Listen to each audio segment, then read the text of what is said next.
ಎಂತ ಗೊತ್ತುಂಟಾ, ಅಮೆರಿಕಕ್ಕೆ ಬಂದು ಇಷ್ಟು ಸಮಯ ಆದಮೇಲೆ ಹೀಗೊಂದು ಫೆರಿ ಉಂಟು. ಈ ಫೆರಿಯಲ್ಲಿ ಇದು ಫ್ರೀ ಫೆರಿ ಆಯಿತಾ ಆ್ಯಕ್ಚುಲಿ.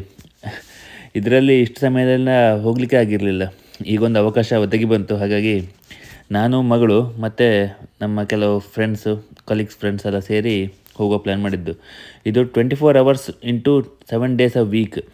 ಇದು ಸ್ಟೇಟನ್ ಐಲ್ಯಾಂಡ್ ಅನ್ನೋ ಒಂದು ಜಾಗದಿಂದ ಇನ್ನೊಂದು ನ್ಯೂಯಾರ್ಕಿಂದ ಮತ್ತೊಂದು ಜಾಗಕ್ಕೆ, ದಿ ಬ್ಯಾಟ್ರಿ ಅನ್ನೋ ಜಾಗಕ್ಕೆ ಹೋಗ್ತಾ ಬರ್ತಾ ಇರ್ತದೆ. ಎವ್ರಿ ಹಾಫ್ ಆನ್ ಅವರಿಗೆ ಇದು ಇರ್ತದೆ ಇಂಟರ್ವಲ್ಸು. ನಾನ್ ಸ್ಟಾಪ್ ಇದು ಹೋಗ್ತಾ ಬರ್ತಾ ಇರ್ತದೆ. ಸೊ ಇದು ಇಷ್ಟು ಉದ್ದ ಉಂಟು ಈ ಫೆರಿ. ಕೇಸರಿಮಯವಾಗಿದೆ. ಅದೊಂದು ಇಲ್ಲೊಂದು ಅಟ್ರಾಕ್ಟಿವ್ ಆಗಿ ಕಂಡದ್ದು. ಮತ್ತು ಚಳಿ ಅಂದರೆ ಚಳಿ ಫುಲ್ ನಡುಗುತ್ತಾ ಇತ್ತು ಚಳಿ. ನಾವು ಆ್ಯಕ್ಚುಲಿ ಇಷ್ಟೊಂದು ಚಳಿ ಇರುತ್ತೆ ಅಂತ ಎಕ್ಸ್ಪೆಕ್ಟೇ ಮಾಡಿರಲಿಲ್ಲ ಹೋಗ್ಬೇಕಾದ್ರೆ. ಹಾಗಾಗಿ ನಾನು ಒಂದು ಲೇಯರ್ ಕಡಿಮೆ ಹಾಕಿದ್ದೆ. ಬಟ್ ಅಲ್ಲಿ ಕಡಲ ಕಿನಾರೆಗೆ ಹೋಗ್ಬೇಕಾದ್ರೆ ಸರಿ ಹೊಡಿತಾ ಇತ್ತು.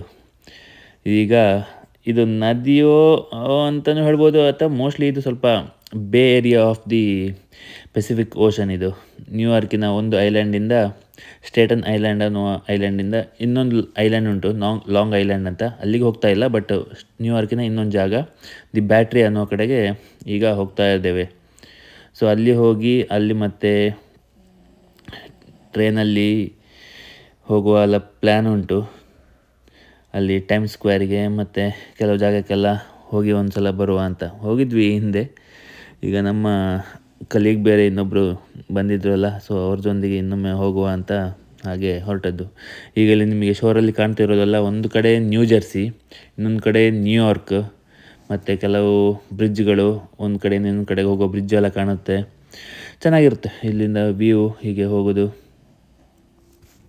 ಇದು ಸಾಧಾರಣ ಒಂದು 300 ವರ್ಷ ಮುಂಚೆನೇ ಶುರು ಮಾಡಿದ್ದಾರೆ ಈ ಟ್ರಾನ್ಸ್ಪೋರ್ಟು, ಒಂದು ಕಡೆಯಿಂದ ಇನ್ನೊಂದು ಕಡೆಗೆ ಹೋಗೋರಿಗೆ ಅನುಕೂಲ ಆಗಲಿ ಅಂತ.